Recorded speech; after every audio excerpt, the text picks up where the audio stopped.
ऐसा रहा होगा कि आपको प्रेपोजिशन ने जरूर परेशान किया होगा। कुछ सेंटेंसेस ऐसे मिल जाते हैं ना, उसमें कुछ ना कुछ ऐसे समझ में नहीं आता कि यार ये कहाँ से आ गया, ये कैसे हो गया, विथ का यूज कैसे हो गया, बाई कहाँ से आ गया, टू कहाँ से आ गया, इन कहाँ से आ गया, एट कहाँ से आ गया, ऑन कहाँ से आ गया। कंफ्यूजिंग होती है ना, मालूम नहीं चलता यार अब इसका कॉन्सेप्ट क्या है, कैसे समझे इसको। अरे ये प्रेपोजिशंस है भाई, इसको पढ़ना ही पड़ेगा, नहीं पढ़ेंगे तो बहुत परेशान करेगा आपको। राइटिंग में यानी कि रिटेन में, लैंग्वेज में, बोलने में भी बहुत परेशान करेगा, और क्वेश्चन में जरूर आता है, फंसाता है आपको। इसको पूरा पढ़ना ही पड़ेगा। तो आज मैं बताऊंगा प्रेपोजिशन इन, एट और ऑन के बारे में, और बिल्कुल बारीकी से पढ़िएगा, जाइएगा मत, स्किप मत करिएगा वीडियो। तो मैं आपको बता दूं कि ऐट इन ऑन का प्रयोग हम बहुत तरीके से करते हैं, अलग अलग जगहों पे इसका यूज़ होता है। लेकिन आज मैं जो आपको बताने वाला हूं वो है टाइम बताने वाला तरीका, कि हम टाइम में ऐट इन और ऑन का प्रयोग कैसे करते हैं, राइट।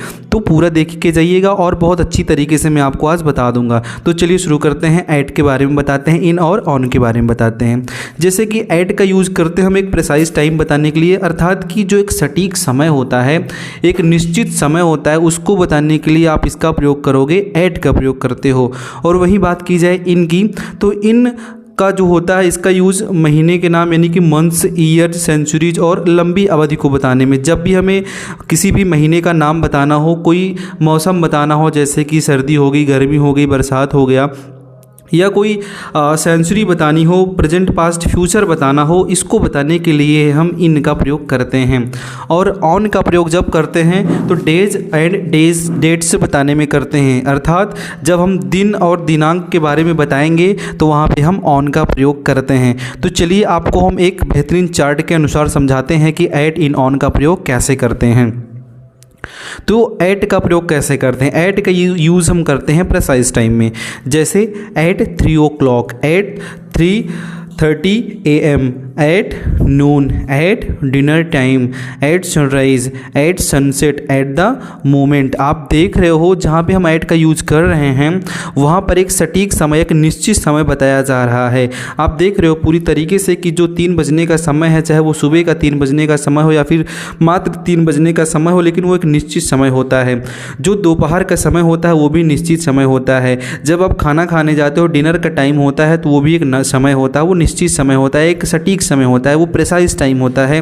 वहाँ पर आप ऐट का प्रयोग करोगे। जब सनसेट होता है, सूर्य के निकलने का और सूर्य के ढलने का भी समय क्या होता है, निश्चित होता है, वहाँ पर भी आप किसका प्रयोग करोगे, ऐट का प्रयोग करोगे। और वैसे ही हम आपको बताते हैं इन के बारे में। दोस्तों इन का प्रयोग जैसे कि मैंने आपको पहले बताया कि months, years, centuries and long periods के बारे में इसका यूज़ करते हैं बताने में इन का। तो एग्जांपल के थ्रू देखते हैं चार्ट वाइज, जैसे कि in May, in summer, in the summer, in 1990, in the 1990s, in the next century, in the past and future. तो आप देख सकते हो दोस्तों कि हम जितने भी महीनों के नाम होंगे उनको हम इन में लगाएंगे, जो भी हम साल बताएंगे उसको इन में लगाएंगे, जो भी सेंचुरी होगी उनमें हम इन लगाएंगे। और जब भी हमें किसी लंबी अवधि के बारे में यानी लॉन्ग पीरियड्स के बारे में बात करना हो तो हम इन का प्रयोग करेंगे। हमें अगर पास्ट और फ्यूचर की भी बात करनी है और वहाँ पे इन का प्रयोग, ऐट का प्रयोग और ऑन का प्रयोग देखना है, तो ऐसी सिचुएशन में हम इन का प्रयोग ही यूज़ करते हैं। अब हम देखते हैं ऑन के प्रयोग के बारे में।